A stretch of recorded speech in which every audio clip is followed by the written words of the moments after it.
এবারই প্রথম সংসদ নির্বাচনের দিন অনুষ্ঠিত হবে গণভোট, যেখানে জুলাই সনদ বাস্তবায়ন, সংবিধান সংস্কারের মতো রাষ্ট্রীয় গুরুত্বপূর্ণ বিষয়ের সিদ্ধান্ত দেবে জনগণ।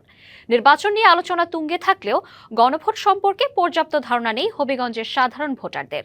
সচেতনতার অভাবে হ্যাঁ কিংবা না কোনটিতে দেবেন ঠিক টিক চিহ্ন, সেই সিদ্ধান্তে পৌঁছাতে পারছেন না অনেকে। জাতীয় সংসদ নির্বাচন সামনে রেখে প্রচারণায় মুখর হবিগঞ্জের হাটবাজার গ্রাম থেকে পাড়া মহল্লা। উন্নয়নের প্রতিশ্রুতি আর নানা পরিকল্পনা নিয়ে ভোটারদের কাছে যাচ্ছেন প্রার্থী ও কর্মী সমর্থকরা।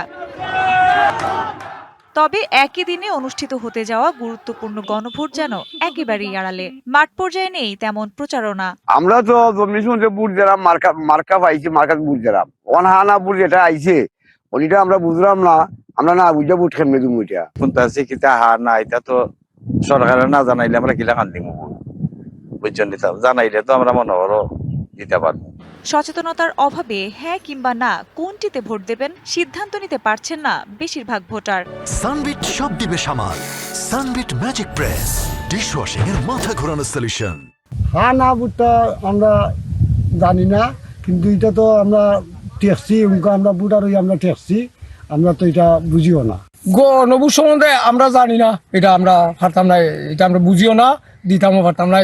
দিছে না, আমরা জানি না, এটা আনা উত্তর দিয়ে এটা আমরা দেখছিও না। এটা যদি আমরা দেখতাম আমরা দিতাম, নাইলে আমরা পারতাম না, এটা দিতাম।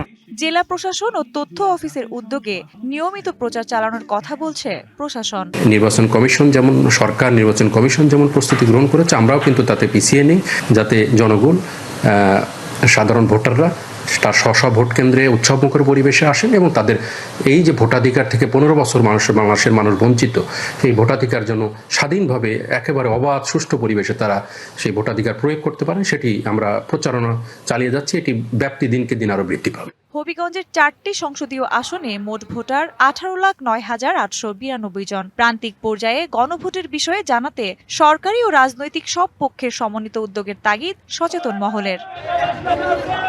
DBC news desk.